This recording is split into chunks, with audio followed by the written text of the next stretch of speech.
Bé, Charles Dickens parlava de dues ciutats. Era una la ciutat de la riquesa, l'altra la de la pobresa. Una la ciutat de la vida, l'altra la ciutat de la mort. Avui hi ha també dues ciutats. Una tancada al búnquer, amb el príncep d'Astúries. Una d'una minoria, que creu que el que mal fet ha fet, està ben fet. I una altra, la que representa la majoria. La que representa que és una ciutat en què les coses mal fetes s'han de canviar.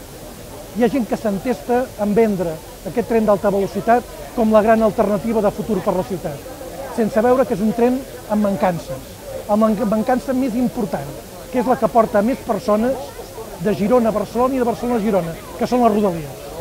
Tot això està per fer. S'han malbaratat enormes recursos. I aquesta ciutat, la ciutat que hi ha avui, ve a dir que se demanen responsabilitats d'aquells que cofois des del búnquer venen a dir que tot està bé. El 2013 els hi ha de portar carbó i entendre que el que han fet s'ha de rectificar. I si no volen, el poble els hi farà rectificar. La vida continua. Que pensin els tancats del búnquer que la realitat s'acabi imposant. Avui per avui, la ciutat de Girona no és aquella que es ven en publireportatge, aquella que es parla de amb pocs diners anar a Madrid, és aquella que vol anar al lloc de treball, és aquella que vol crear-se per si mateixa, és aquella que el centre que avui estan fent, que estan inaugurant, no respon. El búnquer és el passat. El que hi ha avui aquí, gent molt diversa, moltes maneres de pensar diferents, representa la ciutat, representa la pluralitat.